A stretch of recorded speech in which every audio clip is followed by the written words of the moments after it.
Magical hello everyone, Madam Z here, your magical life coach, where I teach people to be more empowered and to feel more confident in their life through magic. So welcome to my channel. Let me go ahead and get situated and go ahead and get comfortable. Today we are going to talk about my 5 top tips on how to become a high priestess, or take your first step into becoming a high priestess. I have been a pagan high priestess for many years now. I've been witching for, 25 plus years, for a very long time. So I am an original OG when it comes to witching. So I've been doing this for a very long time. So let's talk about my top 5 tips. And I have my little notes here so I don't forget, because my memory sucks, y'all.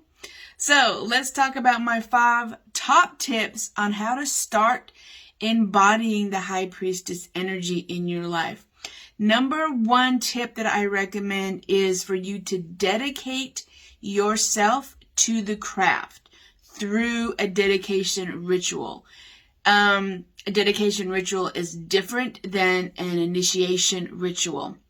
So a dedication ritual just means that you are going to dedicate yourself to the study of being a high priestess. You are going to dedicate yourself. You are going to put that craft first to becoming that high priestess. It can be a simple ritual as just say your name, light the candle. I'm going to dedicate myself to this craft from this day forward. And I am going to walk with the goddess or walk with myself as a powerful force of nature, and I dedicate my life to the craft. So mote it be. Simple as that. This is what I teach everyday witching, so it doesn't complicate the things. Because a lot of times my clients will get really bogged down into the details where they become fearful and they don't take that step to become that high priestess. So, number 2, study daily.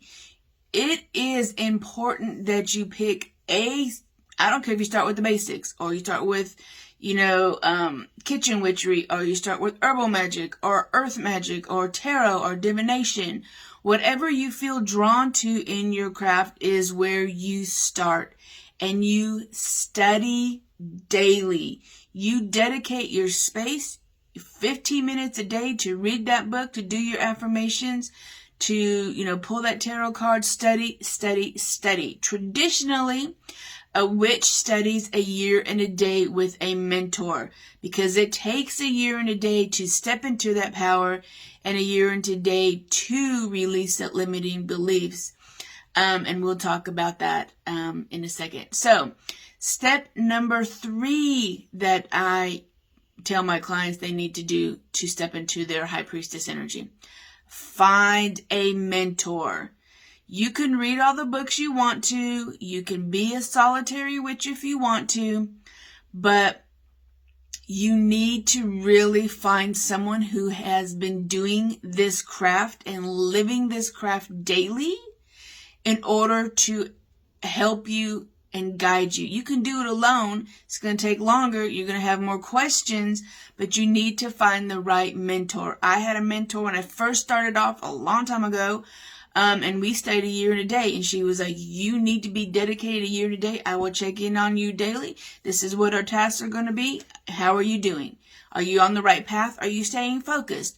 Stop with the witchy, shiny object syndrome. This is what your path is today. This is what we decided you're going to do today. You're going to learn this. And this is what you need to dedicate, and you need to actually study on a daily basis, because it's so easy for us to for the people who are by themselves, to dive off into, the rabbit hole and not study and be more in tune with what your goal is. Task. When you first start off, you need to lay these foundations of witchcraft, and then you can expand from there. So number 4 tip: release old beliefs. This is why we study for a year and a day, is because you're going to come up with resistance. You're going to come up with, that's not how I was taught when I was a Christian. FYI, I was a Christian before I became a witch, And I had a lot of reprogramming in my brain, especially when I come from a Catholic background where guilt was a huge thing. You have to ask for forgiveness all the time. Everything you do is of the devil. Everything you do, you're not going to go to heaven kind of crap. So you have to be ready to release those limiting old beliefs that kept you stagnant, kept you feeling less empowered and less confident in your life. And the more you study witchcraft, the more that these limiting beliefs are going to surface. And then you have to start releasing those. And that's why it's important that you study for a year and a day at least, because some of these limiting beliefs that came from Christianity is going to be creeping up, and we need to start releasing those and working with that mentor to help release you with those limiting beliefs.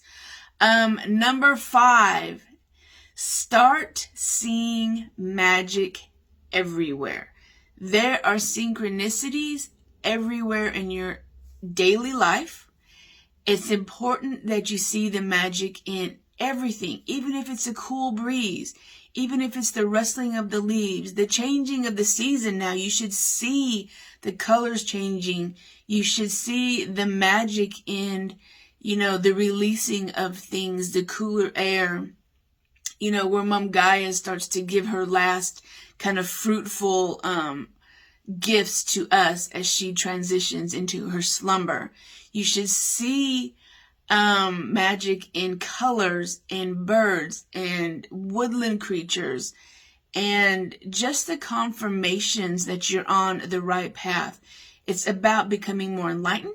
It's about becoming more aware of magic in your life and how you can incorporate that in your life.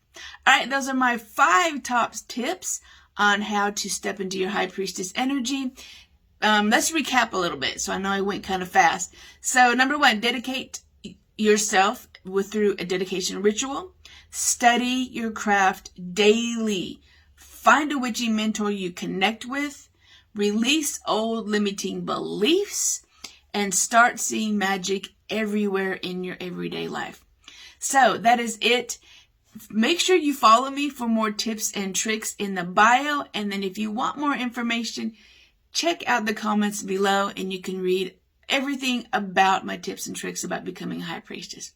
All right, everyone, witch on and have a magical day, my friends. Bye.